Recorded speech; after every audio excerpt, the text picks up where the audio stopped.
Matt, I don't care if it's 1, 2, or 10. That many frozen squirrels in your freezer is a problem. Okay. We need to talk about this. I would agree. Is it for food or are you just experimenting? So I have a new dog and he eats all natural. I like that. That's a good reason to have squirrels in your freezer. Yeah. Cops investigating is like, what's with all the squirrels in your freezer, dude? It's just Scruffles. You know, he likes to eat meat. He's got a very sensitive tummy and he only likes squirrels. You got a taste for them, and now I like to treat him. A taste for him? God, that's horrible. Well, I'm sure a dog would eat a squirrel if he could catch it. Yeah, you know? Yeah, it's true. That's a good point. Well, welcome to the podcast, everybody. This is episode 14 of the Level With Me podcast, hosted by extremely famous content creators, Matimio and LevelCap. I mean, we're just popping off these days. Driving our Lambos around the Pacific Northwest. And by crazy. Lambo, he means 2002 Subaru. But yeah. Yeah. Oh, you're 2002. I'm 2014. Is that what you drive, Matt? Nice. Yeah. It gets to a 0 to 60 eventually. Mm-hmm. It gets there. Yeah. 0 to 60 just at some point. Is an option. It's an option that can go. Yeah. You can go 0, or sometimes you can go as fast as 60. Do you actually drive a 2002 Subaru? Yeah. I like it. I should have known, you know. It's all right. You don't have to know every single aspect of my life. Just the fact that there's squirrels in my freezer, apparently. Squirrels, you drive an old Subaru. I feel like this is the making of some fun sort of Pacific Northwest horror film, you know. That's terrible. Yeah. So stuff has happened, man. I don't know if you've been reading the news, but the guy who is like in charge of OpenAI, the company responsible for ChatGPT and the upcoming doom of the human race, was like ousted in a coup-ish type thing. Like I have not been following this, so you're gonna have to break it down for me. I mean, it's pretty big stuff because everybody's following OpenAI because it's one of the most advanced AI systems around. Microsoft gave them like $10 billion or something. Like, jeez. They were supposed to be nonprofit, and I guess they kind of are-ish, but it's also like Microsoft gave them $10 billion. Like nonprofit, yet they have crazy bonuses, and I hear you. Go on. Yeah, exactly. Very big air quotes around the nonprofit there. Yeah. And I don't know enough about corporate structure, but however their company was structured was supposed to be in a way to create some sort of safety system so that no one person would have too much power over the company, I guess, or something like that. That's what I read. And so the board voted to fire, what's his name? Sam Altman, who's like, he's like the dude that's been on the podcast doing the interviews, doing like repping the future of artificial intelligence. They fired him from the company, and apparently a bunch of other people quit immediately after he was fired. Super unexpected. And then now that apparently the board like realized that they might lose their company because of firing him, and now they would try to walk it back. And then Microsoft gave Sam Altman a job like today. So he's going to run an AI division at Microsoft now, and he's bringing a bunch of like his top tech people with him. And then the ex-CEO of Twitch, I think it's Twitch, is now running OpenAI. And I don't know, it's just chaos. It's creepy because it sort of seems like a coup, but you don't know why they fired him. The language they used was extremely vague. It was like he wasn't being sufficiently like candid with the board. And you're like, okay, sufficiently candid. Was he outright lying to you? Were you unaware of some directions? Was he trying to get tons of money and you were trying to keep it nonprofit? We don't know who the good guys or the bad guys are here, but something happened, and it happened at like one of the most important companies in the world. And I don't know, it's freaking me out, man. Regardless of what the reason was, clearly the company was not being run very well. If out of nowhere the board doesn't understand how loved he is that people are going to leave if he gets fired, and also Like just it just sounds mismanaged from the top to the bottom, including what him too. Like if they like if everyone's not on the same page, which clearly they weren't, that just sounds like mismanagement.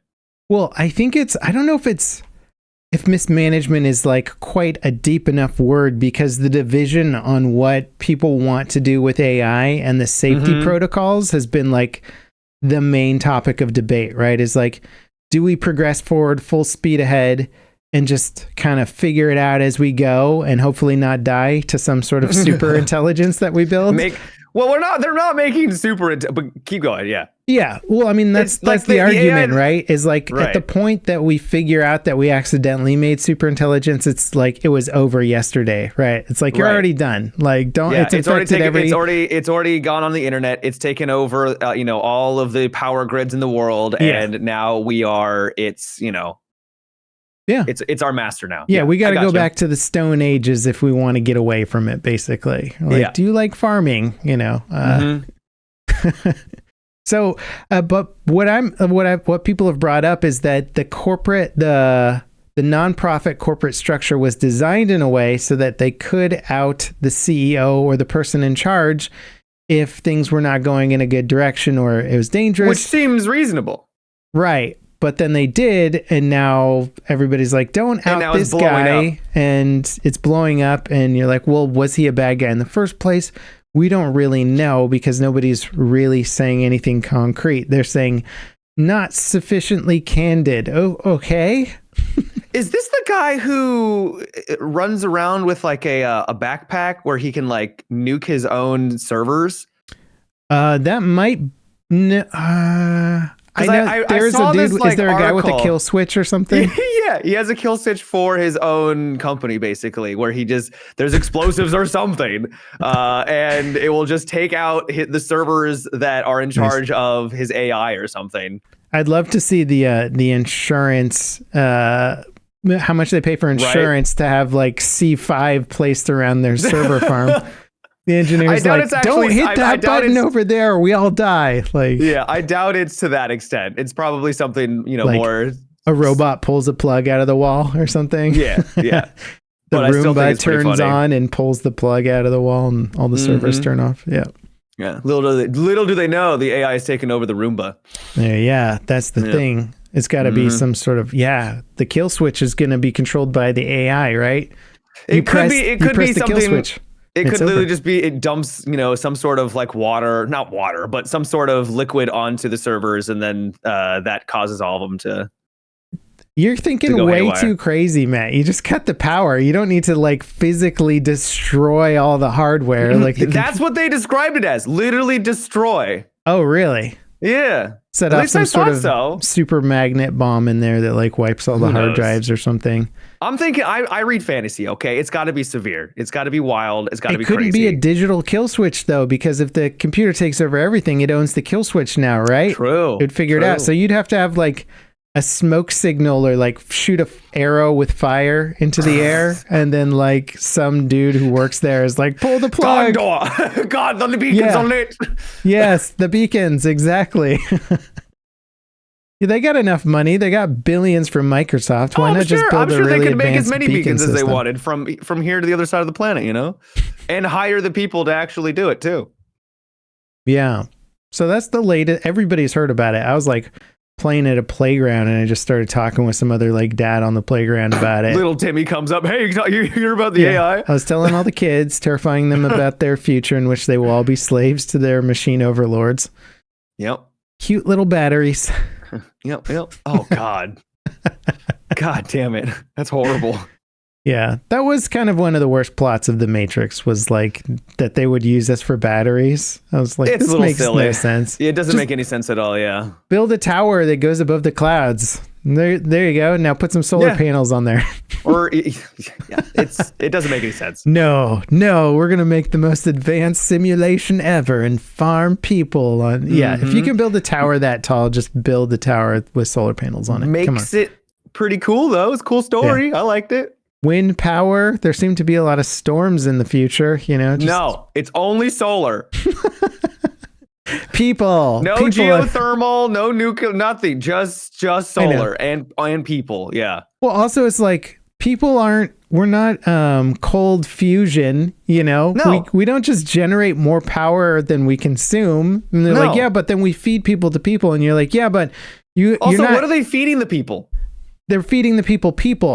But what I'm saying is that, yeah, but it's not a cold fusion reaction where you get more energy than you put in, right? You got to grow something somewhere. You got to yeah. So there in Warhammer 40K, there is, I think it's called like death. What is it? It's basically they eat people, right? And it's a death starch, I think is what it's called. And my thought is, okay, that's fine, which I mean, it's not fine, obviously, but this is like a big part of their universe. But you can't just eat people. Like there has to be something else because like the amount of energy it takes to make an adult is a lot of energy. And that has to come from somewhere, like, you know, food. So you can't just eat people to sustain people, right? Like it has to. It's a net negative system for energy and output, you know? Like it's silly. Exactly. There needs to be something coming into the system, like resources from the planet and the sunlight and whatever that is producing extra energy. Something. Yes. I know. The Matrix, even when I was a kid watching that, I was like, I don't quite get it. Like, I mean, it's terrifying, but yeah. Oh, it's fun visually. You're just like, this is a nightmare, you know? I like how we go from AI to literally the Matrix. This is great. Well, I mean, it's the same thing, right? Yeah, pretty much. Yeah. The machine uprising. Machines taking over the world. Yeah. Yeah, if you think about it, like they could obliterate us without needing all the cool hovercrafts and like sentinel squid robots. Like that part is just for fun, right? That is really just the fun part, right? Yeah. They're having a good time. Yeah, they're like, you guys want to make some flying squids that just kill everybody? Yeah, why not? Yeah. That seems sweet. Let's give them like radars, and instead of like guns that would kill them, we'll just pull them apart limb from limb. You're like, okay. Jesus. Yeah, that seems like an efficient weapon. Why not? It'll scare the crap out of everyone. It will make so much that will just overwhelm them, even though they have like, you know, Gatling guns and stuff like that. Also, why do you need that many squids? No wonder you needed so many people to power your thing. Because, I mean, you got like an army of like 1 billion squids and one EMP kills like 10,000 of them, you know? To manage the farms, man. You know, maybe that's what their actual primary function is not to take out the humans. It's to manage the farm. They're basically just farmers throwing themselves at the human scourge. Yeah. I think we should just regularly do deep dives on like 2000s era film trilogies and stuff, you know. We can do Lord of the Rings next. We'll save that for next episode. Okay, I'm down. So you're looking forward to the day before releasing on December 7th? Yeah, yes. Do you think it exists?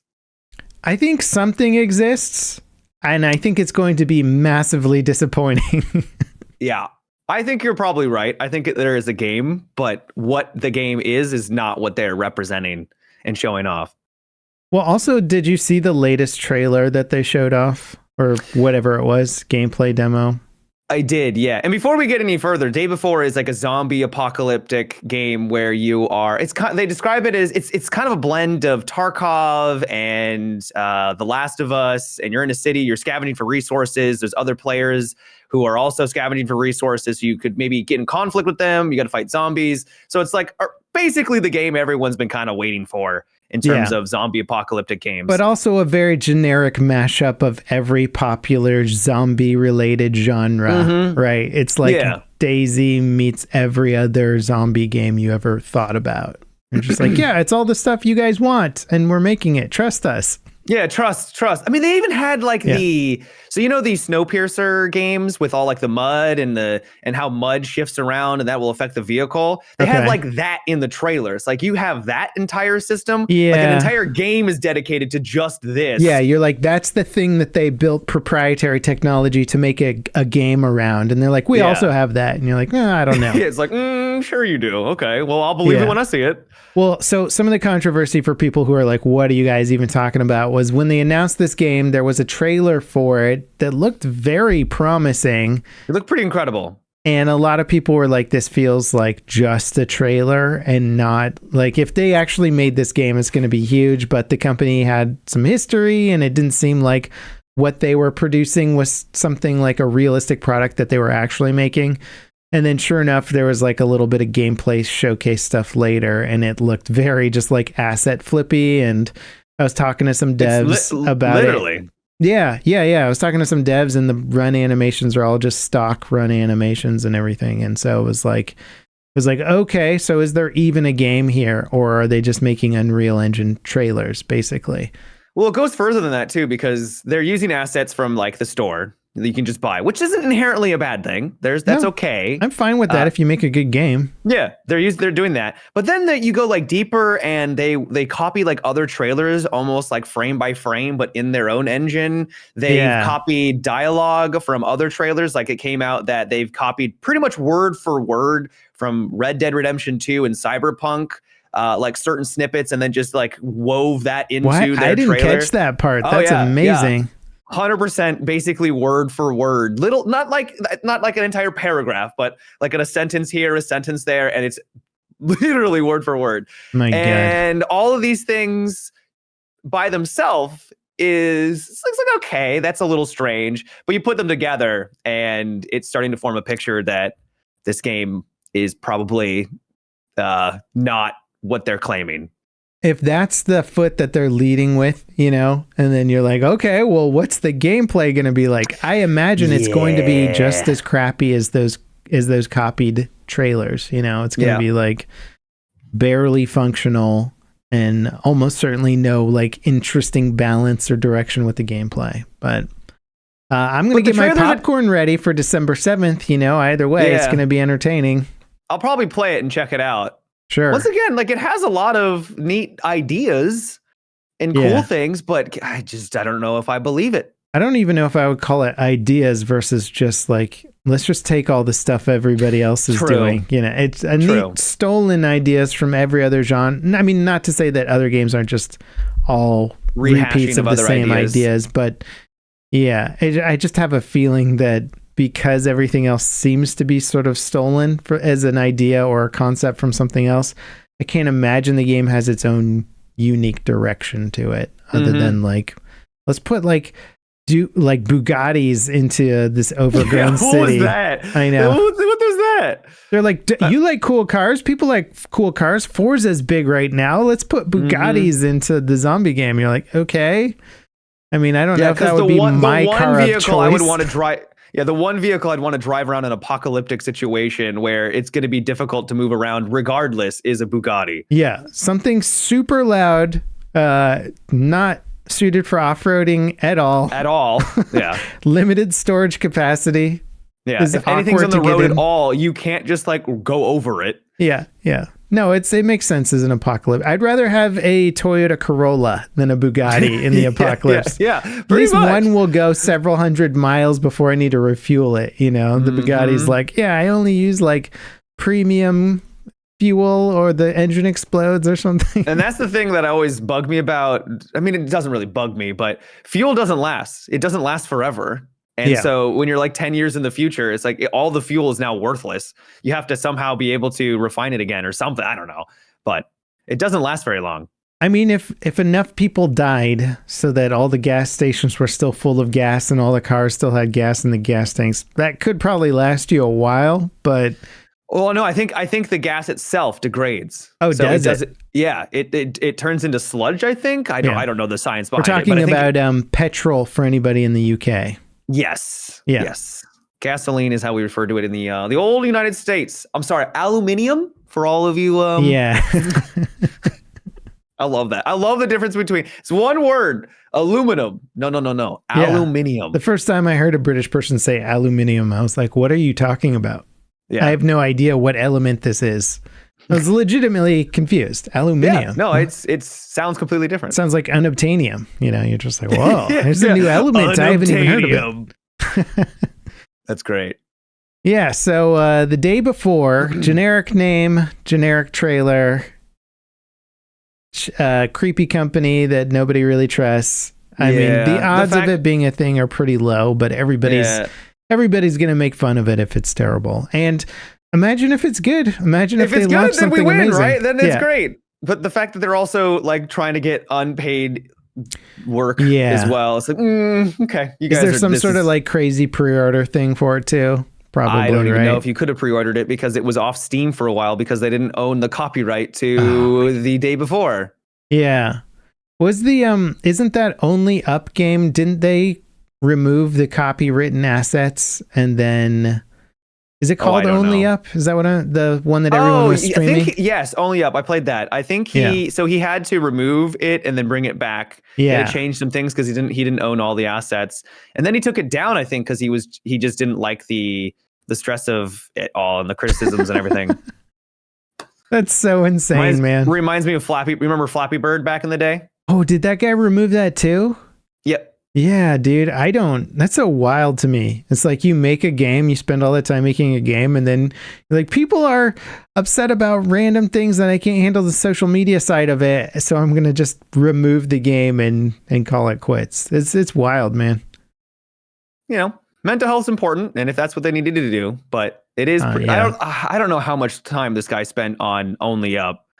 I'm not trying to dismiss his work, but that was literally just throwing assets on and you they're jump just from floating asset in to air. asset. He didn't put a lot of thought into how could I make an interesting tower? It's like, let's just throw some chess pieces and some giant feet in there and whatever, Yep, pretty much.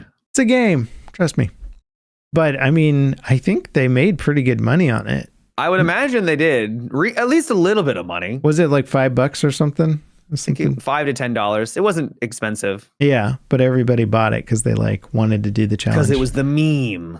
It's pretty wild, dude. It's pretty wild to see a game like that become the next meme game. Yep. So what have you been playing? All sorts of games. I've been playing Age of Empires 4 DLC because I like real-time strategies, Roboquest. Is that a new DLC for Age of Empires? Yeah, it just came out. Yeah. So they added the Byzantine Empire and the Japanese factions. Cool. And it's cool. The Byzantine Empire allows you to put down basically aqueducts. I never know how to pronounce that word. And then that benefits the people around you. You make olive oil. And that it's a unique resource only to that faction, which allows you to get mercenaries, and you can choose between which olive oil gets you mercenaries. Yeah, apparently, I guess they just love the lubed up, ready for battle. Salt trade or something, It's like whoever owns the salt controls the world. It's like Dune or whatever. Control the spice, right? And so it's cool. It's a lot of fun. I'm terrible at the game. When I originally played it when it came out, I wasn't even good. And now getting back into it, I'm still bad. But I got to gold, which was fun in ranked. So I'm a gold 1 right now. Age of Empires has ranks for the... Yeah, they got ranks. Yeah. Okay. They added it after release. So there was never ranked at launch, and I never played it until now. Okay. Yeah. It's a pretty wild game. I like Age of Empires. I just didn't realize that there was actual competition, serious competition around it. That's interesting. Yeah. I mean, it's not like StarCraft, but way more complicated. The amount of things that you're having to juggle. I mean, well, maybe complicated in other ways because it's more like a macro game. There's still a ton of micro too. Yeah. Micro, it's more intensive for StarCraft. While this is, you really just have to work on your production, having the right buildings ready to go, making sure that those buildings are good for countering the people that he's got, then building all of those units so that, you're ready for an attack or, go and pushing it. There is so much to manage. Yeah. Is StarCraft still big in Korea? I think so. Yeah. Do you think that game fell off here because it was too hard for the average player to relate? I think it was well, I don't know if it's too hard. I think it's just, there's the whole ladder anxiety because it's a 1v1. And when you lose, it's your fault. It's no one else's fault. And I think that's maybe why MOBAs have succeeded while real-time strategy games have maybe fallen off a little bit.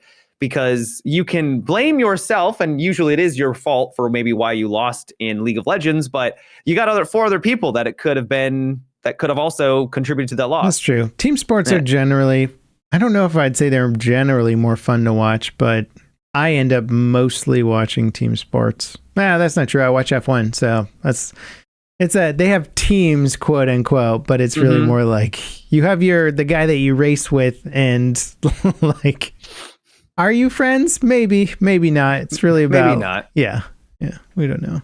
So I don't think it's necessarily because it's too hard. I do think maybe it's hard to say.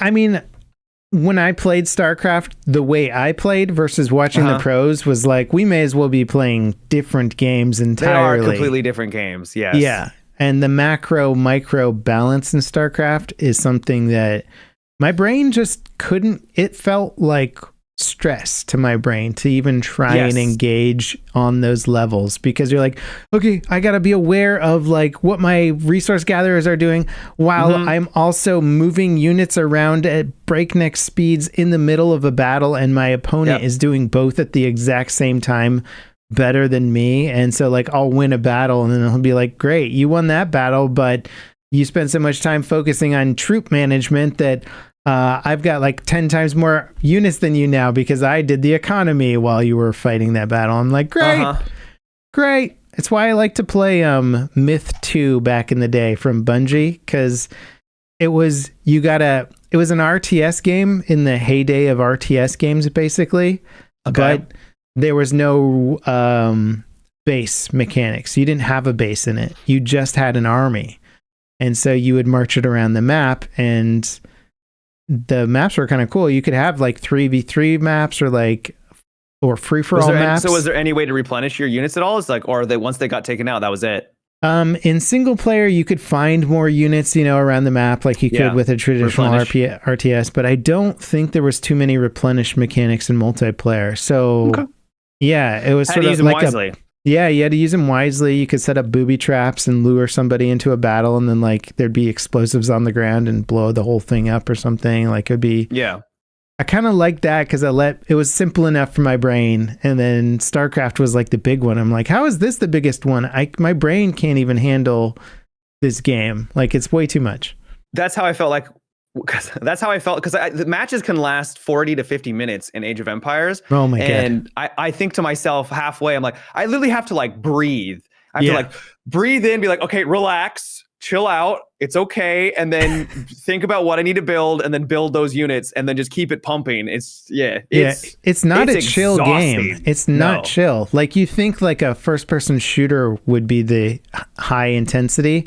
But like I can relax way more playing like Battlefield than I could like StarCraft, Maybe if I played more, I could get into a groove where things could become much more automatic of what I need to do. But when you're still learning, you constantly have to think all the time of what do I need to do, what needs to happen, and it's stressful.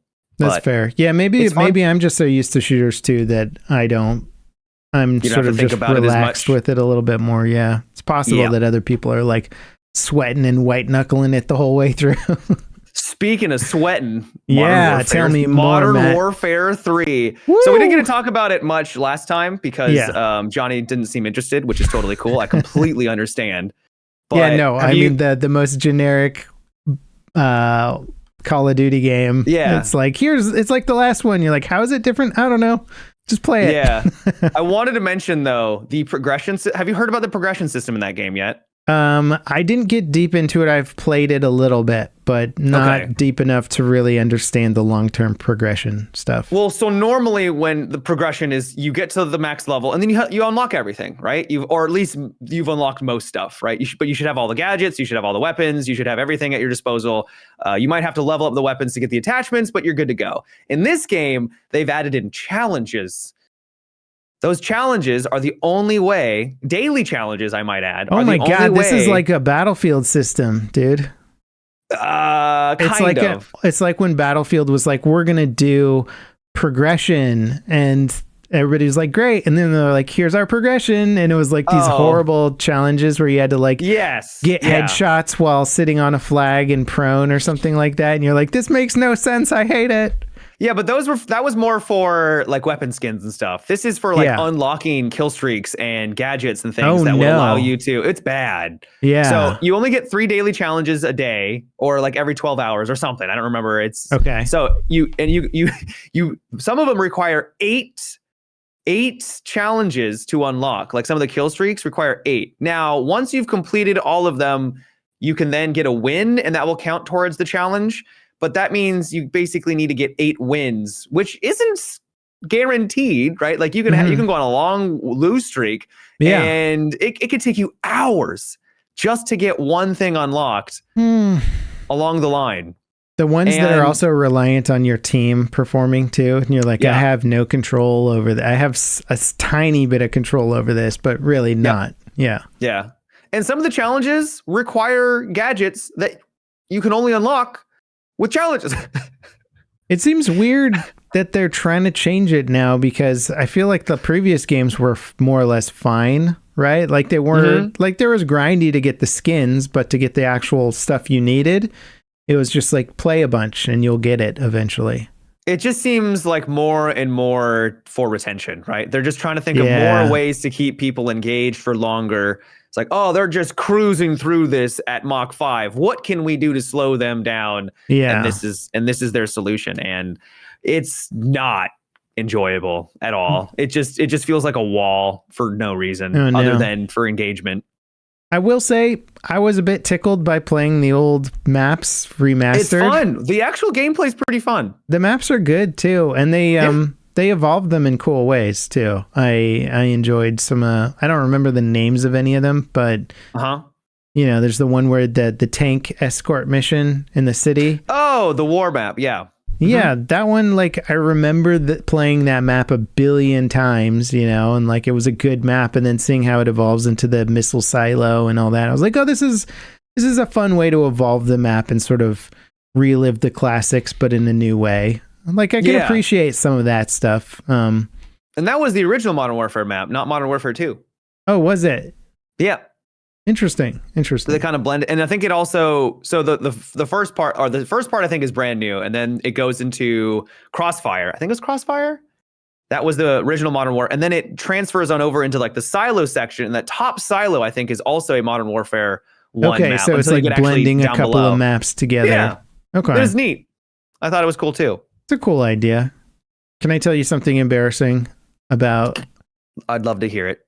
I spent like 15 to 20 minutes trying to figure out how to buy Modern Warfare 3, because on BattleNet, the actual thing just says Modern Warfare. Oh. And then but the logo is like the Modern Warfare 3 cover art, but it just says Modern Warfare, it doesn't say 3.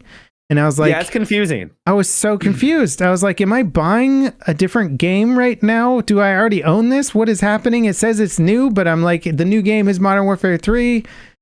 What is there something what's happening, Matt? It's basically a platform on a platform. So you've got the BattleNet launcher, and then on top of that, you've got then the Call of Duty like launcher platform, which you can then switch between all their other, like, latest Call of Duty games. It's a mess. Yeah. I don't know why they designed it the way that they did. It's like, I've already got your launcher with the game. Why do I have to then launch another launcher, essentially? Okay. Just confirming it's not just me, because I feel like I should be a person who knows how to buy a video game pretty easily.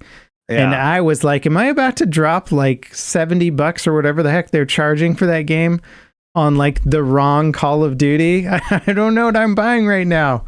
So confusing, man. It's not great. Well, I did sort of, because I was researching it for something, and you try and look up stats or reviews on like Modern Warfare 3, but if you type the 3, it finds the old one. But if you type I, it finds the new one. So that's the difference, in case you were wondering, Matt. Okay. We're not playing Modern Warfare 3. We're playing Modern Warfare I. I think is how you have to say it. Yeah. Yes. I'm sure that's how the gruff Call of Duty people would say it too. Yeah. From the campaign. What do you think about it getting the worst reviews out of any Call of Duty ever? I think it's probably deserved, because this is the safest Call of Duty and the least impressive in terms of like new things to enjoy and experience. The core gameplay, I think, is better than Modern Warfare 2, so it's kind of ironic that that's the case, because I actually like the core gameplay loop when I'm actually in there playing. But campaign was terrible. There was atrocious, and I think that's probably what's bringing it down. And I also think that it's a little bit of a bandwagon effect. I think that people like, yeah, this is bad, and then everyone just kind of piles onto it a little bit. Yeah. It's bad. I don't know if it's 2 or 4 out of 10 bad, like people are claiming. I don't think it's that bad, but it's definitely one of the weaker Call of Duties they've ever made. Yeah. Yeah, I agree with you in that the mechanics, the actual running and gunning mechanics of the game feel better than most CODs I've played. It just feels a little bit more dialed in to what I like. Except I'm going up against a lot of controller players and I can feel it, where I'm tracking somebody and then they just turn around and laser beam me. And I'm like, what is like... I see my bullets like mostly on target, but some missing, and then they just like hit me with every single shot. And I know, and I'll see the match before we start, and it's like everybody's on controller, and I'm just like, oh boy, here we go. And it's just it's tough. Yeah. You see gameplay clips going around, and you see like professional, like pro Call of Duty players, and you'll watch their crosshair, and they'll be aiming a guy, and then once the player dies, their crosshair flies across the screen. You're like, oh, it was locking on, and then once they got taken out, it flew to the side. So it's helpful. It's aim assist, and it's the world we live in now with these cross-platform. I think one of a really big prominent Call of Duty player who's incredible on mouse and keyboard, he even came out and said that there should be some aim assist for mouse and keyboard. And I don't know if I agree with him, but clearly there's a lot of discussion out there with relation to the two different sides, right? I think we talked about this a couple episodes ago, and it's like we ultimately came to the conclusion of like, we don't know what the solution is, but everybody sees that there's a problem, Yeah. It's like you either add aim assist to PC, which seems like just everything's just going to get to a point eventually where we're all just like, press E to kill bad guys. Yeah, press E, look at the enemy, press button, they die. It's all going to become quick time events where it's like, oh, press Y, press B, or press your buttons in the right sequence to kill the enemy. It's going to be... I'd be okay if they just removed things like aim punch and stuff like that when you get hit, because on PC, I feel like I'm affected by it more than a controller, because when they get aim punched, I feel like it just kind of locks back on. Not locks on, obviously, but it kind of drags it more towards. But when it happens on mouse and keyboard, like it doesn't. So you kind of have to compensate for it, but it's random. So it's really hard to compensate for it. You don't know when it's going to occur, and then you miss your shots, and then obviously you lose. So those kind of discrepancies are a little bit frustrating. And there's disparities in the actual weapon recoil mechanics too between systems as well, where they're like, well, this gun should be easier to use on that because the recoil is harder to control on console or whatever. So we're going to make it easier or harder depending on a different platform. But of course it doesn't work out well. And then you get weapon groups that are like inferior on one platform compared to another platform. And it's kind of a mess. I love that crossplay. I love the possibilities of crossplay, and I'm glad it's being added to more games like Battlefield and stuff, because I really do think it opens up the franchise to be less kind of like, I'm on Xbox, well, I'm on PlayStation, well, I'm on PC. It's like, no, who cares? Let's all just play together, and if they can... I like it. I agree. I think being able to play with anyone and play with your friends on any platform is awesome. There's going to be problems that we've experienced, but I do think for the most part, it's a net benefit. Yeah, it's just, I would say it's a net benefit in the overall gaming sphere, but it does make me not want to play Call of Duty, to be honest. Fair. I think I would probably be playing twice as much Call of Duty if I knew I was always on equal footing with other players. Okay. Well, so then that gets to the whole, like, what did you feel like did you like the matchmaking system? Because there's a lot of talk about the skill-based matchmaking stuff. I don't know. Of course. I'm not really. I did feel like I was always up against players at my level. Like sometimes I'd be at the top of the scoreboard, but usually kind of in the middle somewhere, Yeah. It would fluctuate kind of like that. It would be middle, top-ish middle, and so I wasn't sure if the matchmaking was maybe if I was just having good games or if I was being matched, if it was kind of like trying to find my spot. It's like, hey, you're doing too good, let's bump you up a notch, and now you're middle of the road again. I've so never many been a fan of theories. I've never been a fan of the concept of it, even if it's, regardless of how strong it is working conceptually. I don't like the idea because it will always put you in a situation where you feel like you have to try hard. And you're like, you know what? I want to run a bolt action sniper rifle on a CQB map and just have fun. Okay, well, if you're up against all the really top end players that are kicking your butt and trying to play at your level, that's going to be a pretty unenjoyable experience. Whereas if you're in a more open server with varying levels of skill, you might get a couple of lives or kill sprees where you're like, whoa, this is working really well. And then other times where you just get dunked on. But at least it's not, I don't know. I like variability in the experience. So I agree. I think that there needs, but couldn't you say that? So you don't want to sweat all the time is what you're saying, right? That's the term that everyone uses. I don't want to sweat 24/7 using the meta loadouts and stuff, right? Yeah, because to me, shooters are a relaxing game, which maybe is weird. Maybe that's not what they are for everybody. But for me, I like to hop on and just kind of have fun with it. You know, sometimes you can dial it up a little bit if you're feeling like in the zone, but I like to just chill and play. No, so I hear you, but play devil's advocate. Yeah. If you are, let's say you're not very good at the game and you're just playing, and you go against someone who is playing casually, but they're way better than you because they're in your matchmaking, aren't you going to feel like they're sweating and you have to sweat to compete? I see what you're saying. It's not, it wouldn't bother me if that guy I ran into was not every player on the server, if that makes sense. Right. But let's say they're in a server and they're the bottom of your bell curve, right? And they're just not great, but they're not terrible, but they're not great, but they're going against you who are on the higher end of the average shooter experience. When they go against you, because it's just random, right? Doesn't that make their experience more sweaty because everyone just is inherently better at the game than them?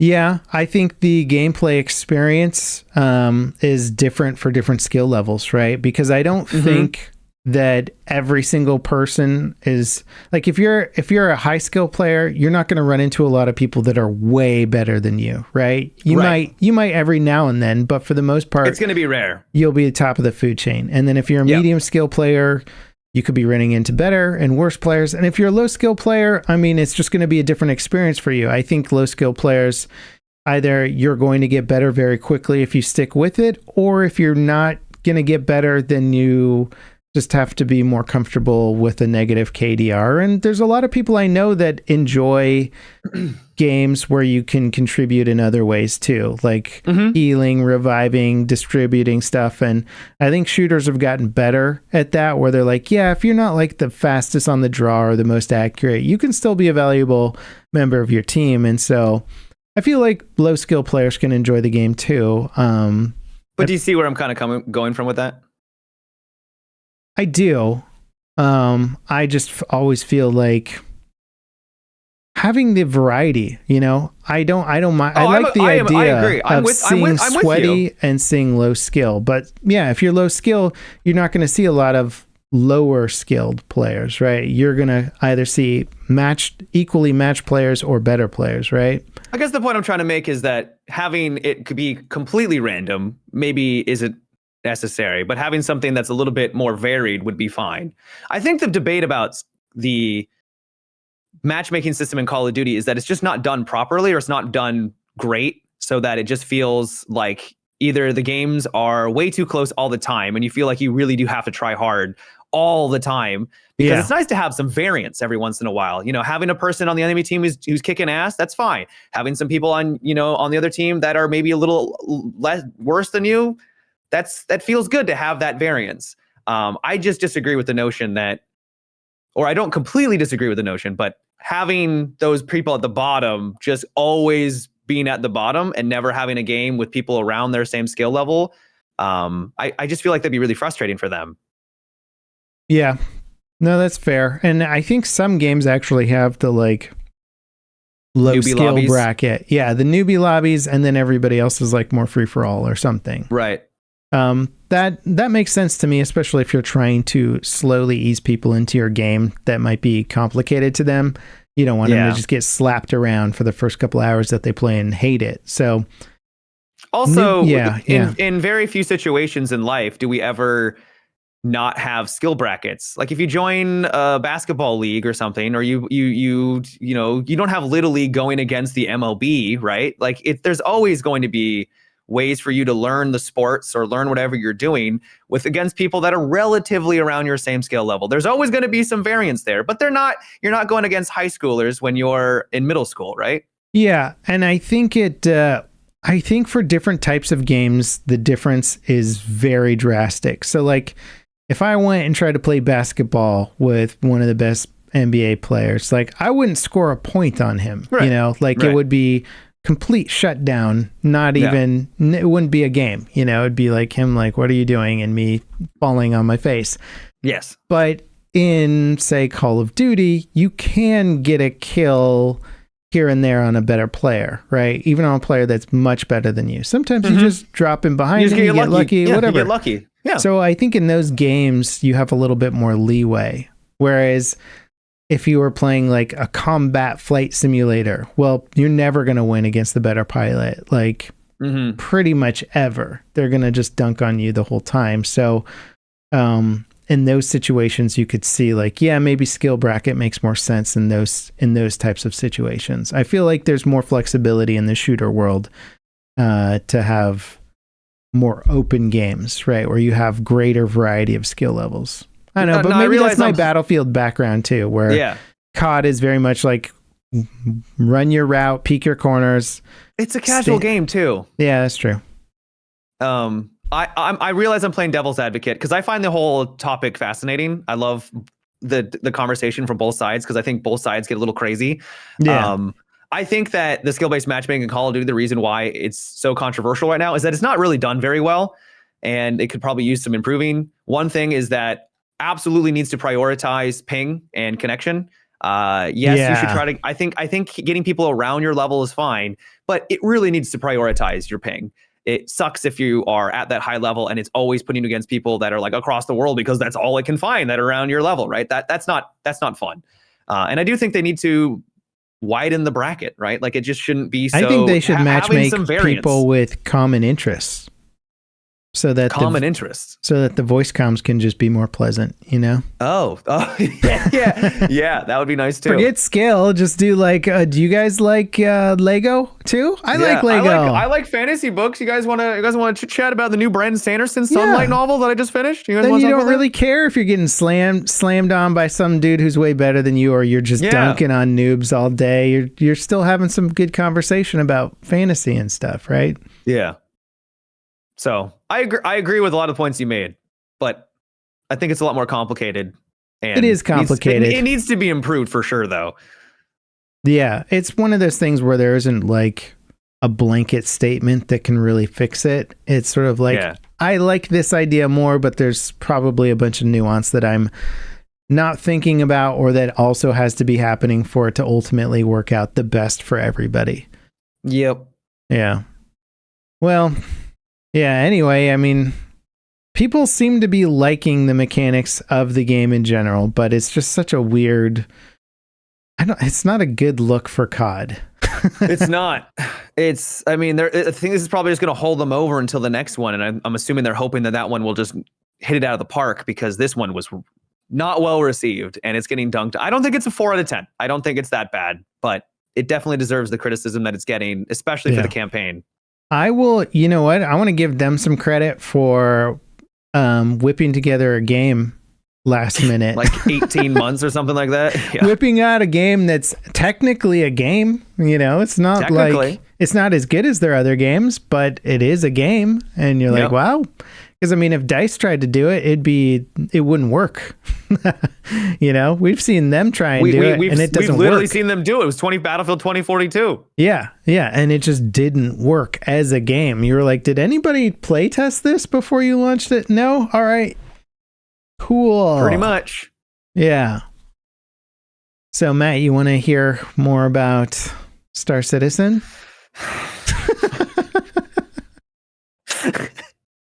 Oh boy, let's go. I feel like I should wear like a Mormon outfit for this and just like try and really sell it to you. Got some time to talk about a Lord and Savior Star Citizen?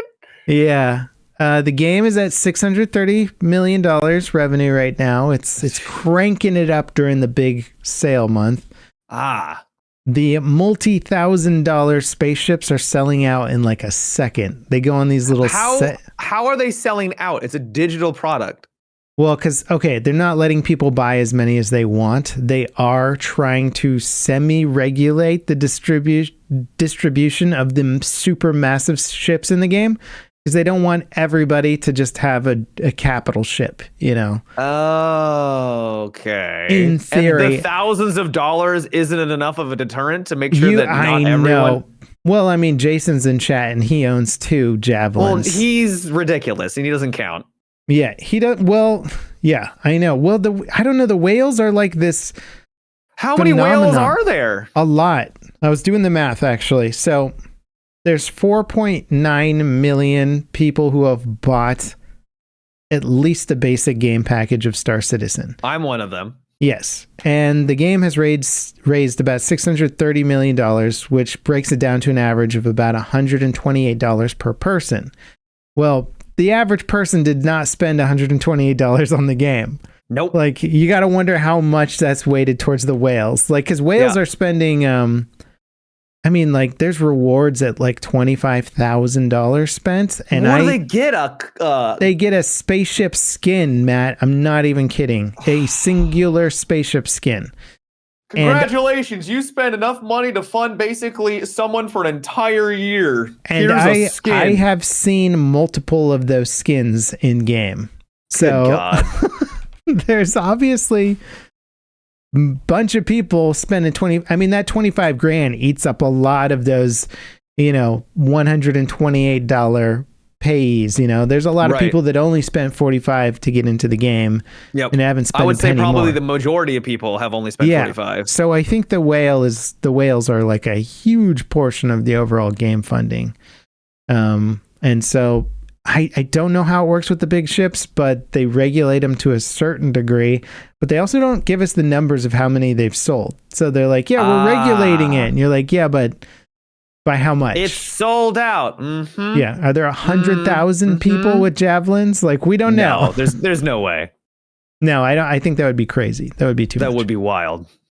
But the sale's doing really well. They launched a ship with International Aerospace Expo, which is the event that they do right now. They launched a new alien ship called the Sulin, and I was watching you play with it. It is cool, dude. It is, it flies, it's neat takes that it's off not vertically. Yeah, it's neat that it's not just a standard ship that we would see on like Earth. It's very alien looking. Yeah, I've been wanting, we've known for a long time that they have a bunch of alien races in the game. They have like 3 main ones and then a few little offshoot races here and there. But yeah, the 3 main ones all have very distinct looking spaceship designs, and I'm really attracted to that because currently the ships in the game right now look like Top Gun in space. Most of them are like, here's your jet fighter with the guns on it, which is cool. It's cool. I like them, but it's also, gets a little boring after a while because you're like, how many more jet fighters in space can we have before you're like, it's another jet fighter in space. This latest one looks like a jellyfish. Like, it looks like Starmie from Pokemon. Okay, I think I know what that one is. Yeah. Don't pretend like you don't know. It's Misty's Pokemon, Matt. The star. It's been a while. Is it Starmie or Staryu? It's one of those. I don't know. One is the evolution of the other. Okay. I think you have Starmie. kids. I don't. I can't remember. Okay, Matt. I'm sorry. I don't remember. I used to be really into it back when I was a kid, and it's been a long time. It's fair. I know what it looks like, though. I got you. Yeah. So it's like a weird jellyfish. It lands on the back, basically. It lands vertically like a rocket ship would. Uh-huh. And it's interior. It's got this cool space. It just looks like a fun ship to make your own, where you've got all this interior space and the toilet folds out of the wall in this like crazy alien form, and the toilet paper roll like emerges from the wall and like 10 panels like move around and animate. Cool. Like, dang, these aliens know how to go to the bathroom, man. I tell ya. I like how it's just a toilet though. It's just a normal toilet. I know. I was like, how many dev dollars went into this toilet? Because this seems like an expensive ship to design, and it's a single seater. It's not like a giant capital class ship that you're like, I can see why this would take so much time and money. It's like a single person ship. It's really cool, man. I like it. What this makes me want now is because you're in space, right? You don't need to have a ship that looks like a jet fighter, right? It can just be. So I want to have Borg cube, right? Yeah, I was like, why don't we have cubes, or what are those things that there's a name for it? It's basically a donut that spins around, so it kind of gives you that centrifugal force to give you the sense of gravity, right? Stuff like that. Now, feature creep, Star Citizen bases in space. Right? Yeah. We don't even need to go on the ground. We have like a base in space floating around planets that we can land on, dock, have all of our crafting stations up or whatever, our loot, and put in space. I like it. Well, there are some ships that are designed to not really land on planets and stuff. Or they're like, this is just too big. Don't take it down to a planet. Like, just keep it in Atmo. The latest hauling ships aren't designed to really land in atmosphere. So that's kind of cool. I like that mechanic where I'm like, why would every ship have to be able to land on a planet's surface? Like, no, some are just going to hang out in space, and that's cool. Yeah. We'll call them spaceships. Wow! Whoa! For space crazy. Only. Yeah. Hair tech is coming into the game next major patch, Matt. I know you're excited about that. Very excited. They're very excited about it too, based off of how long they talked about it at their recent event. 30 minutes to hair. It is the best looking video game hair I've ever seen, but it's also video game hair. Yeah. There's a couple other cool ships that came out. They're just generating a ton of money right now. Last year was record breaking, and it seems like they might match last year, which would be crazy. They did $113 million in funding last year. And wow. Yeah, it's pretty wild stuff. I'm getting excited for it, but the major patch that everybody's waiting on is replication layer separation, which is like blow up the servers and see what happens. Gotcha. Yeah, good luck to them. Yeah, we'll see. But that's the latest on Star Citizen. Cool alien spaceships and lots and lots of money. Yep. We've gotten our weekly update on Star Citizen. You're welcome. We're building that Star Citizen fan base. It's gonna I give you a hard time, but I don't mind listening to about Star Citizen. I think it's a cool game. Yeah, I know that I sound like the crazy Kool-Aid dude over here. Like, come on, guys. But you know what? When it's the next big game that everyone's playing, nobody. You're going to be the crazy Kool-Aid guy, but you're going to be playing the cool game. I'll be like, I was here before it was cool. I was here first. Yeah. Look at my cool skins that I got from being a beta member or whatever. We're not even in beta yet, actually, so I don't know what member. Is it technically still alpha? Oh yeah. And it's not even like close to beta. You're like, no. We don't have the base game systems in yet. No. Yeah. So that's been fun. Been playing a little more Forza.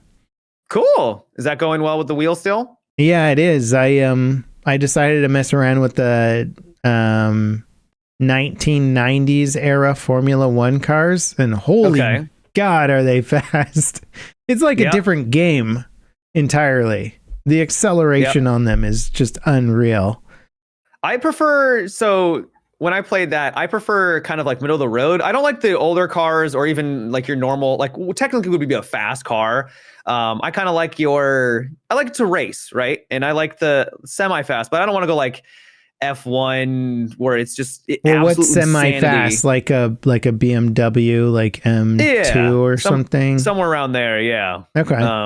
Just so you got some speed, you feel like you're going. Because when I do the races where it's like the C and B tier, it's a little slow. It's still fun, but I feel like it's just taking a long time getting around the course. And I kind of like some pep when I get going, you know? But I also have been playing more multiplayer. And if you go too fast And you've got these races where people just are not courteous at all, and they just will slam into you because it's just they can't control the car, and I can't control the car. It's too quick. Yeah, the F1 cars are it's insanity. You slam on the gas and you're just like, I have like, you see the seconds broken up into milliseconds, basically. You're just like, I have like between 0 and 0.001 milliseconds to hit the brake at the right time, or the car is going to go flying off the road, or I'm not going to make the turn, or I'm going to like lock my brakes or whatever. Yep. And the racing becomes so much more than just turning the wheel at the right time. You're just like, dear God, the timing is insane. But it does give me an appreciation for the guys who do it professionally. I'm like, God, you put your life behind the wheel of these things? My God. Yeah. I mean, they build up to it, but I have a lot of respect for those guys now, because I just assumed it was you turn the wheel, you slow down at the right time. And it is technically that on a basic level, but there is so much more involved. Like literally like the different elevations. Like if you crest over a hill, you have literally no downward force on your wheels because your car is going slightly up. So there's you're not going to get any grip to turn at all. And then when you go down on the hill, that's when the turn will actually happen. And that's all things they have to think about. Things like that. Well, did you see the movie about, what was it called? The Gran Turismo movie that I was talking to you about a while back? I never had a chance to watch. The thing that happened to him in real life, and this is like a thing on this one race course, is as they crest over a hill, sometimes there's like a breeze that comes over the top, and his car literally went airborne, just driving straight as he went over the hill, and it flipped in the air, and he like went into the stands and like killed the person. It was insanity. Gee, like, was that a real story? Yeah, that happened in real life, dude. It's pretty insane. They have footage of it, and like in the movie they show it, and it's like the most insane thing I ever saw, and I was like, couldn't have been this in real life. Looked up the thing in real life, and you're like, oh my God, his car flies into the air just from wind getting under it when he was coming over a crest of something. He wasn't even turning, he was going straight. Right. Yeah. Thing went airborne. It's pretty wild. When was this? Do you know? I don't know. No, I don't want to guess. 10, 20, 30 years, somewhere around there? Yep. Okay, cool. Because I know there's been a lot, because you would have moments where they would go up. I knew that. But I think there's been a lot of technology and a lot of thought put into make sure that does not happen anymore. Yeah, I would. They might have even had to redesign that course a little bit there or something, you know. It does. Wind definitely does happen. But I think like last year we were watching, maybe it's the Italian Grand Prix, and one of the cars got hit by a gust of wind at the wrong moment and just completely lost traction, went flying off the track. And you're watching the guy and you're like, it doesn't even look like he did anything crazy. And just he's flying off the track all of a sudden. You're like, oh, okay. Yeah. Really strong wind at just the worst possible time. And you just lost the grip. You can experience how potent wind can be by just driving your car normally. Like if you're just sitting at a stoplight and you're just you just have cars going down the road to the other side, you can literally feel your car getting buffeted by just that. Yeah. Right? Now you combine that with going around 200 miles an hour, and your car weighs nothing compared to other vehicles. Like you become a ship. Yep. Literally. A spaceship. Yeah. A spaceship. An airship. Briefly. Yeah. The F1 Grand Prix in Vegas was really cool. I didn't get a chance to watch. I did see a video of this security guard yelling at people. There's like a bridge that was going over it, but it was blocked off by like, I don't know, some cloth or something. And some people were trying to watch, and he was yelling at them like, no, you didn't pay for this.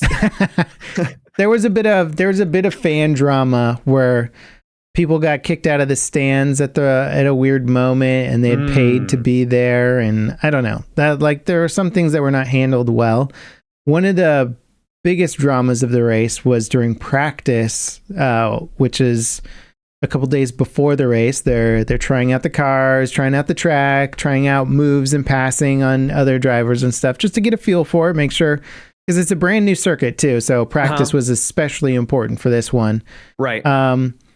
It was, I want to say Carlos Sainz, a racer for Ferrari, was going like 200 miles an hour down the Las Vegas Strip. And the suction from the car, I guess the air force from the car as it's going down the strip, pulled a manhole cover off of the road, and it like exploded his car. And oh my God. And they had to rebuild the whole car and replace the engine, and they penalized him for having to replace the engine because it's in the rules that if you replace your car engine, you have to take a penalty. And everybody's like, I mean, but the track exploded. Like, come on, it wasn't his fault. I get there's rules for a reason, and rules need to be abided by. But I feel like there should be like, how is this not thought of? You know? There needs to be like a judge council that's like, okay, we're gonna give him a pass on this. That's totally one. Fine. Exactly. Yeah. And the thing is there probably is like a council, and they probably even still ruled on it because like, no, it's in the rules. Yeah, right there is some sort of like they get a certain number of like appeals or something like that. I can't remember what it is. So maybe they used them up. I'm not really sure, but it's still wild. It was wild to watch it because he's just driving in a straight line. Was he okay? Yeah, but the damage it caused, you're like, if this had happened differently, he could be dead because it's a manhole cover, 200-mile-an-hour speed difference. I think they're going 220 on some of the straights. It was insanity. That's so you're fast. just like, yeah, that's a giant piece of iron, basically, of steel that just collides with your car going 220. Like, and your car is made out of like fiberglass, right? Like, it's just gonna explode. So, dude, I can't imagine traveling this. The fastest I think I've gone, I think it was like in high school or something. My friend was driving, and he went like 100 miles an hour, and that was way too fast for me. You know? Yeah, I did some dumb stuff when I was younger. I'm embarrassed to admit it, but I had this. I bought a Toyota Tercel at a high school. Okay. Possibly the lamest car you can get, but it's. I don't even know what it. Toyota what? Yeah, exactly. Toyota Tercel. Okay. No air conditioning. Woo! Nope. Look at that speed demon! Oh my God! Type in forest green Toyota Tercel, Matt. If you want to see what I was driving. Oh yeah, you can imagine I got some action in that, dude. Yes, I'm sure all the ladies and the men were all over you on that one. I think I got it for like $1,800. Well, I would imagine it was relatively inexpensive. Yeah, I took that one up to 120 on the highway. What? And it was doing that thing where like all of a sudden you're starting to get like vibrations in the car, and you're like. Yeah. I better back off before this whole thing explodes. Yeah, I'm surprised you didn't. It just fall apart on you. Holy hell! Looking back on it, I'm like, oh, that could have been like the very last moment of my life. Probably should have slowed it down a little bit, but yeah, it was just a nice open stretch of highway on a clear California day, and I just one else was loose, around. Matt. Just let loose. I was living life. Loose. I was living life. I was YOLO. It's a high schooler. Mm-hmm. Yeah. Well, I'm glad nothing wrong happened. Bad happened. Me too. Something wrong happened, but nothing bad happened. Yeah. Yeah. It's wrong to take that poor car at 120 miles an hour. It didn't deserve that. It didn't deserve it. I was just like, let's see what this baby can do. That's great. I missed that car. No power steering. It kind of was fun to drive. You had no power steering and you were going 120. I mean, at that speed, it doesn't matter, dude. You're just you're just holding on like true. Easy, baby. That's true. There's like steam valves bursting through the dashboard and stuff. Yeah. Turn into a movie and put the Inception soundtrack behind you. You know. Yeah, I love that soundtrack so much. I know. Well, then everything started. Interstellar soundtrack. My bad. Okay, the Interstellar one was different, but they still had a lot of the like deep tones and stuff, right? The Interstellar sound, that movie, it's a decade old now, I think, too. I think I've only seen it once. I love it. I should probably say, I mean, I know it pretty well. I think this is why I haven't seen it again, because I was like, yeah, I got all the points of it. Like, it was good. Yep. It's one of my favorite movies. So. Oh, really? Mm-hmm. Was there more nuance to it, like the second time through? Do you notice any things? I wouldn't really say there was more nuance, but it's just such a well-made movie, and there's so many great human moments, and the music really sells it too. In those moments that it's like cool, epic. Yeah, and I love when people are fighting. I love it so much. And cool, fun sci-fi ideas too. It's not like your traditional space movie. It's like, here, we're going to deal with space-time and like in a semi-realistic or in a way that we're at least trying to treat it like a real thing as opposed to like a DeLorean going 88 miles an hour, you know? Yep. Yeah. And the movie devastated me. Like, freaking wrecked me too. Oh yeah, the scene with Matthew McConaughey when he's watching his daughter grow up. I mean, and then I was all in. After that, I was so invested in the characters at that point. It won. It was solid. What is Christopher Nolan working on now? He just did you see the Oppenheimer? Didn't see Oppenheimer, no. Okay. It was pretty good. He is annoying me with his use of sound, though, I will say. I don't know if you saw Dunkirk. I did. Yeah, Dunkirk was quite loud. I don't know, like in the theaters especially, it just gets crazy. But even watching Oppenheimer or something like that on like a home system, is still the sound is crazy, and he uses it to build anxiety. But Oppenheimer was also like kind of relentless with some of the anxiety building audio that he had in it, where it's just people like reflecting or reminiscing, but it's like this intense audio all the time. It's effective, but I was like, it's too much sometimes. He's probably one of my favorite directors. He's probably my favorite director. But I agree that his audio choices are probably his weakest attribute, because he seems so dead set on like his earlier films had moments where you just couldn't understand what they were saying. And he makes the argument, maybe like you're not supposed to necessarily, because the main character is maybe having a hard time understanding them too. It's like, I'm watching a movie. I want to be able to understand the dialogue, right? Yeah. And so I found that really strange about him.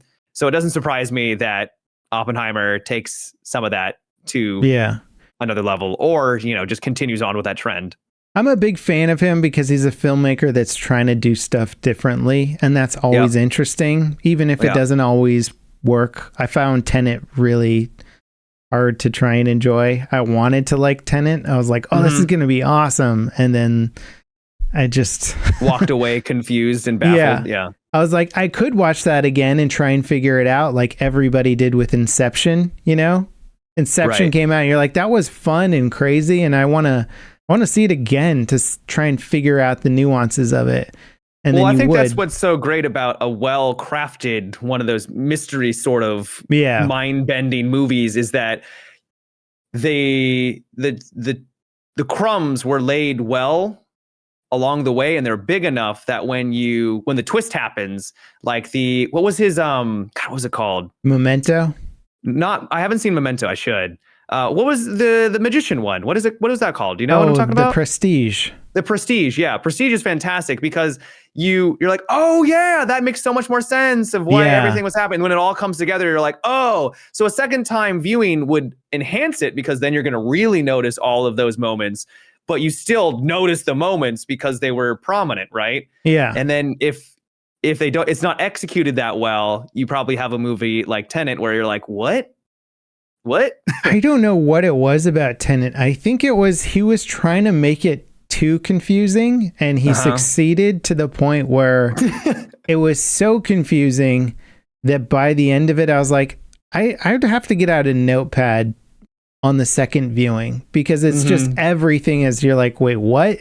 I was lost a third of the way into the movie. I was like, I have no idea what's happening. So everything beyond this point is chaos. And I'm normally somebody who's pretty keyed into what's going on with a film. Like, I'll watch with my wife and she'll be like, what's happening? I'm like, oh, it's because he said the thing earlier and now they're talking about, I know exactly the points of what's going on. Tenet was just like, huh? I have no idea. Yeah. By the end of it, I was like, Don't think you're alone. It was it was one of his, I'd say it was one of his weaker films. I think for the most part, people weren't as enthralled with it as his other.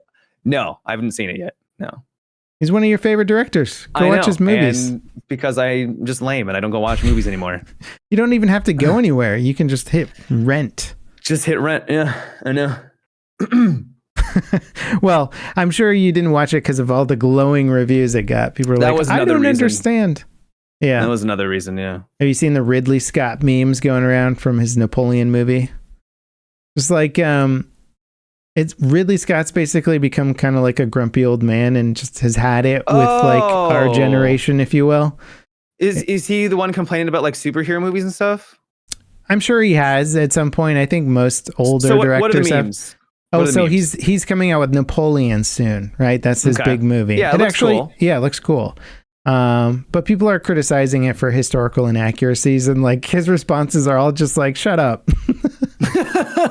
Good. Basically, good. Yeah. Good. I kind of like it, to be honest, because I'm just like, well, I'll judge the movie when it comes out. You know, I'm not going to take somebody else's word for it ahead of time or whatever. Like, I'll go watch it because I'm a big enough Ridley Scott fan that I'll watch the film. But I guess there's scenes where like he's doing things in the movie that just he never did, and Ridley Scott's he'll just say something like "shut up, nerd" or something like that. You know, that's great.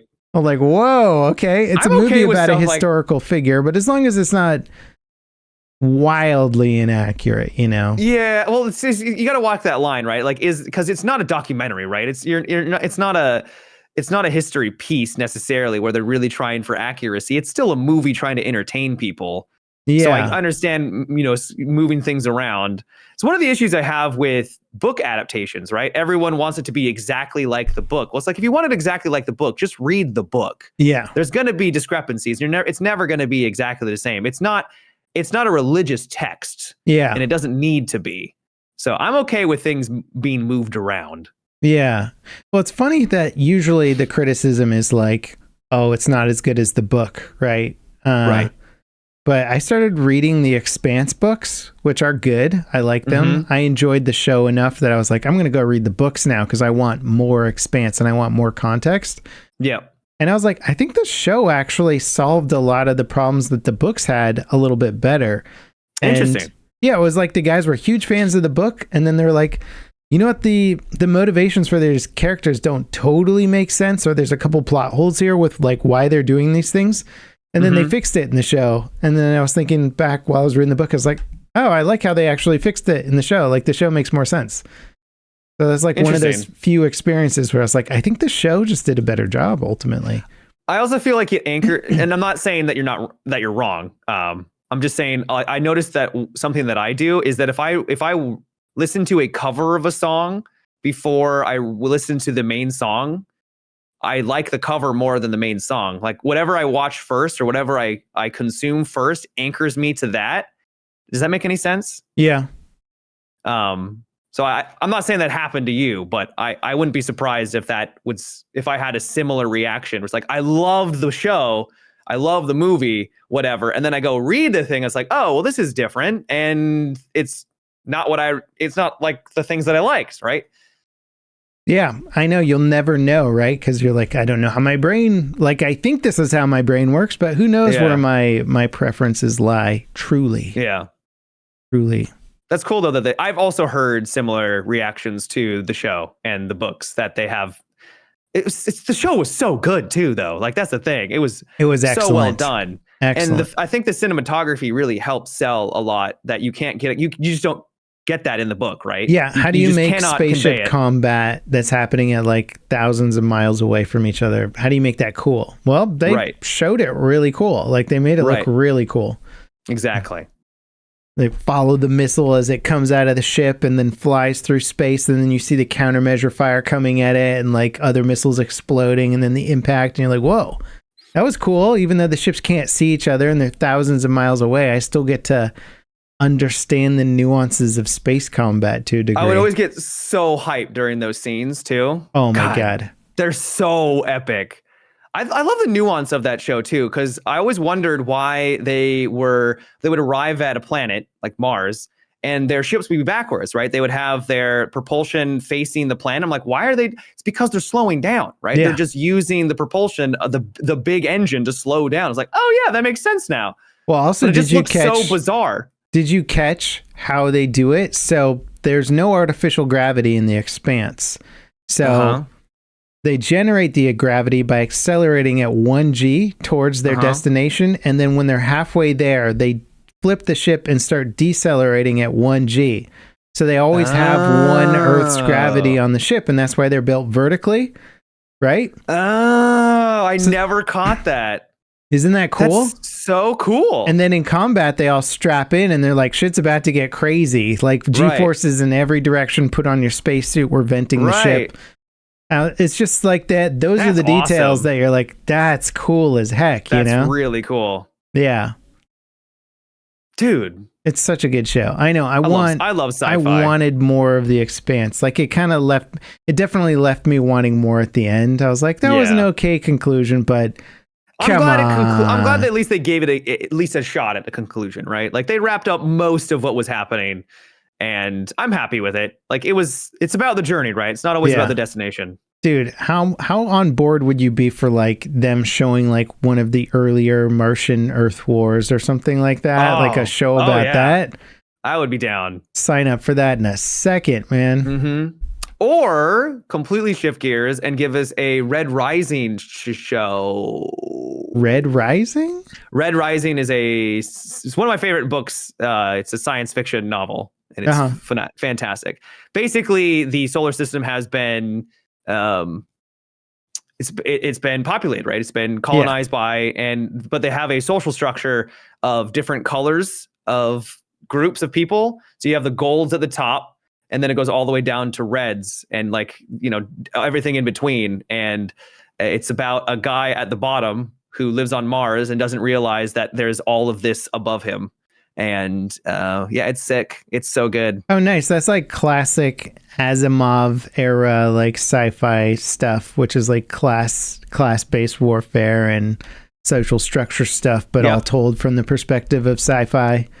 Yeah. Which is fun. It's a great medium for analyzing those concepts because you realize you have so much ingrained prejudices with our current social structures that it's hard to remove yourself from it. And then you go, well, this is a different planet somewhere, so we're going to explain to you how the social structures work. And then you're like, oh, I'm looking at it with fresh eyes now, and I see how this is a conundrum or this is like a problem with the way that we organize things, Yeah. Those are always the best. I'd highly recommend Red Rising. The first book is a little Hunger Gamey, which some people may not be, that might turn them off a little bit, but if it gets better after that, that's pretty impressive. Well, I wouldn't say it's not necessarily better, it's just different. And it's even the Hunger Gamey part is fantastic. Gotcha. For me at least. I loved it. Cool. Good, highly recommend. All right. I highly recommend the Honor Harrington books. I think they would sort of be in your vein in that they read a little bit like fantasy novels, which would be kind of more of it's like The Expanse in a way, but with a little bit more of honor and duty type stuff built into it. So it's kind of got fantasy era stuff of like there can be duels with swords and stuff like that, but they're still flying spaceships and engaging people at like 100,000 kilometers away, like you would in The Expanse. So it's kind of it's sort of like Horatio Hornblower, which are like books about naval warfare with old wooden sail ships and stuff like that, but in space. And there's like a billion books, but they're all pretty fun. Like I've enjoyed, I think I read like 11 of them. God damn. And there's more. I just stopped at a certain point. I was like, I can't, it's like, it's too many. But those are good. I think you might like this. I'm gonna have to check them out. By the way, this is a gaming podcast. Do we play games here? I see that you played Isonzo. Was that any good? So I played Isonzo and Roboquest. Isonzo I played before. It's a World War I FPS game that really leans more into being World War I. So like Battlefield 1 was a and Isonzo kind of, is the Italian front because they've made Tannenberg and like a bunch of other ones that explore different fronts of World War I.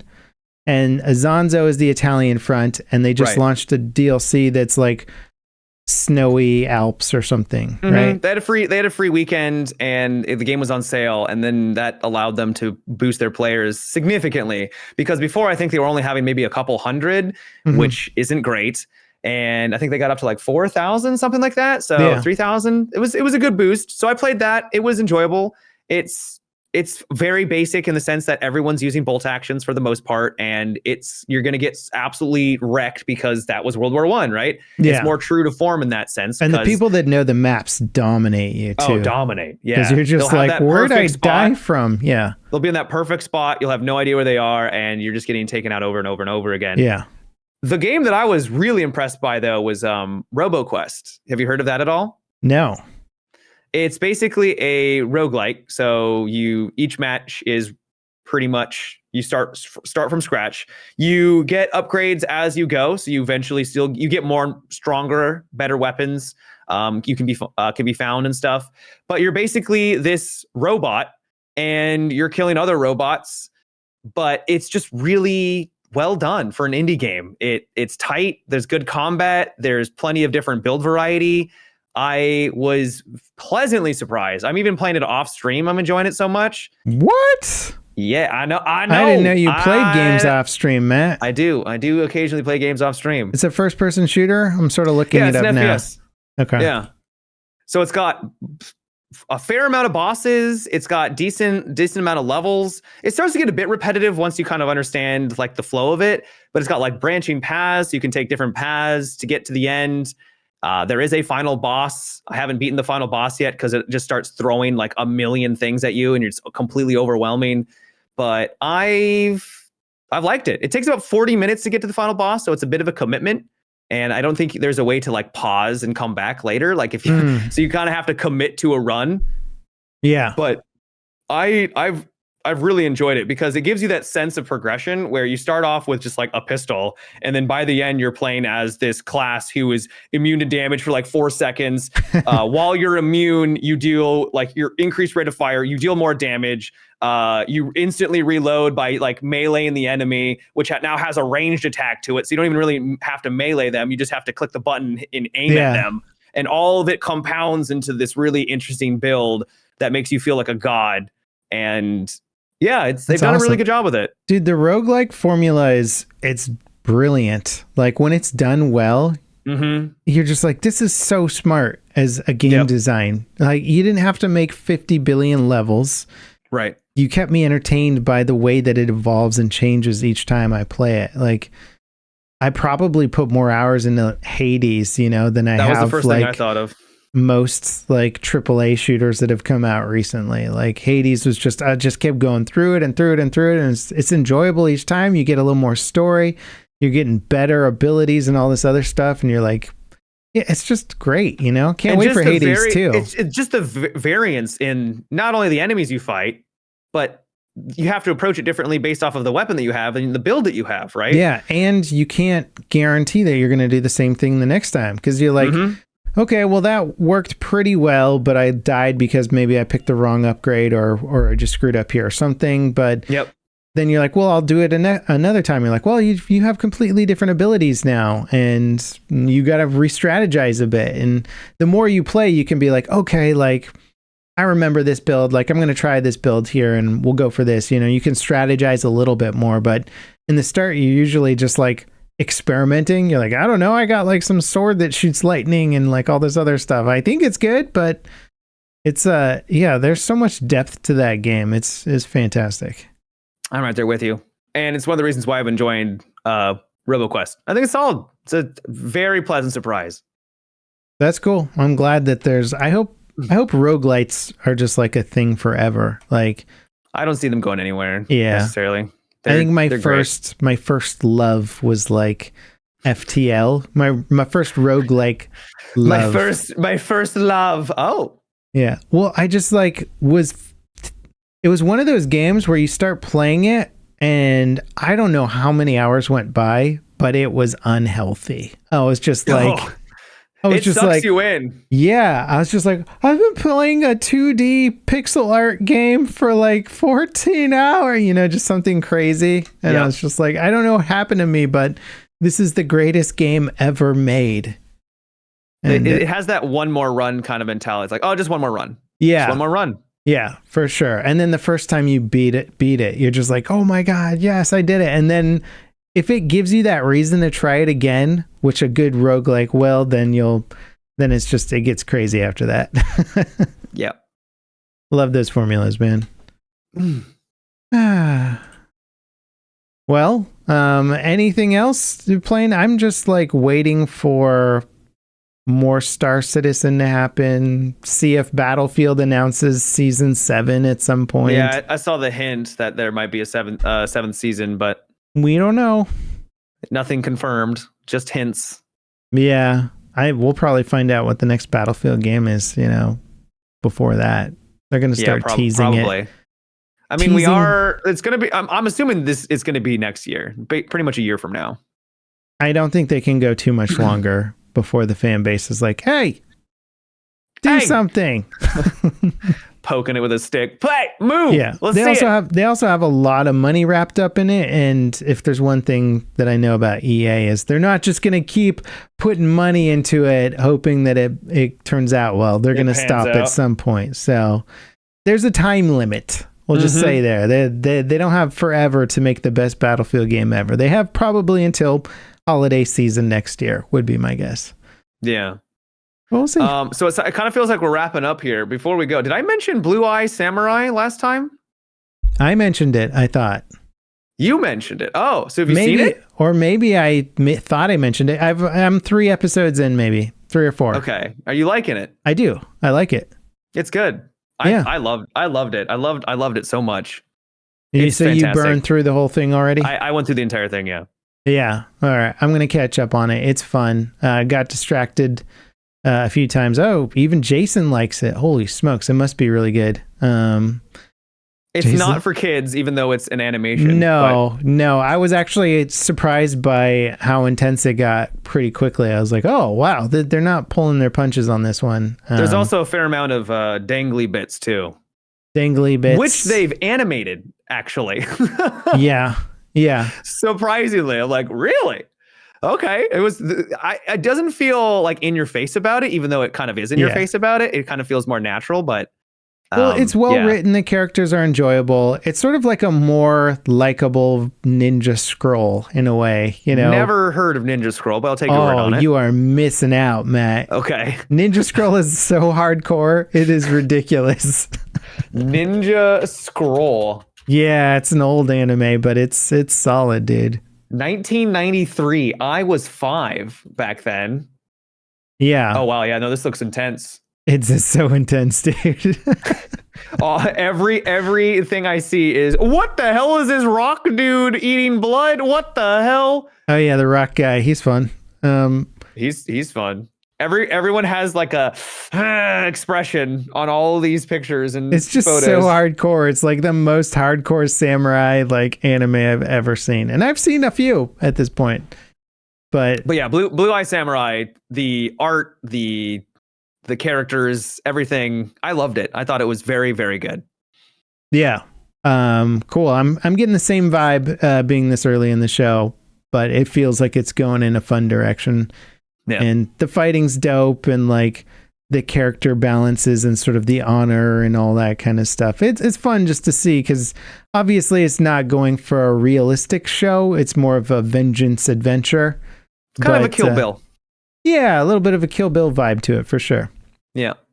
Yeah, no, hopefully it's there'll solid. Be a season 2, but it is on Netflix, so who knows whatever is going to happen on Netflix. Dude, Netflix is wild. They're making like the vampire Castlevania show. They're making a Witcher anime. They're making this. They're just going.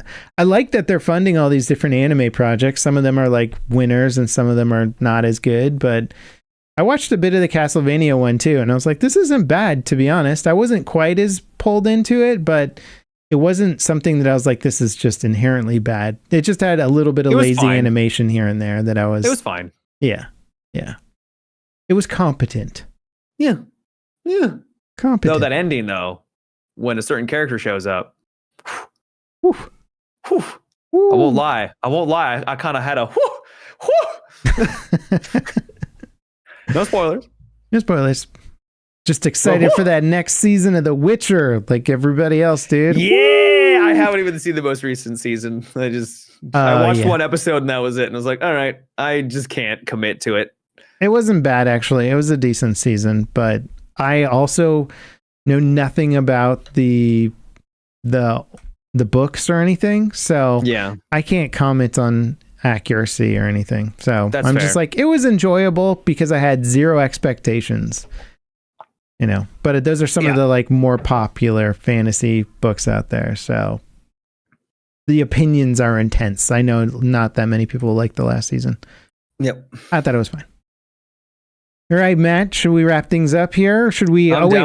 We should tell people. Thank you guys for dropping by the podcast. Kind of show and rambly heavy today, but I like those episodes, man. I like when we just get into the weeds with it. Yeah. And thank you all to the Patreon members who sign up and work towards that goal of getting Matt that mail order bride one day. She's getting hotter and hotter every day. It's like ranking up an RPG game. You know, we get a little bit more money. This is not how this works. The wife gets hotter. This is not how this works at all. Well, you should check out the websites, Matt. Anyway, I've made an account under your name. It's fine. So thank you, Patreon members. If you're not a Patreon member, consider it. Check out the links. Otherwise, subscribe. Give us a like if you enjoyed the episode. Hit the little bell button to beat that YouTube algorithm, that dirty, dirty YouTube algorithm. And you'll get more words of wisdom that Matt is going to give you right now. Oh, well, this is actually going to keep being a thing. Okay. So this isn't wisdom. Sure. You know, life before death, strength before weakness, journey before destination. Have a great day, everybody. Goodbye, everybody.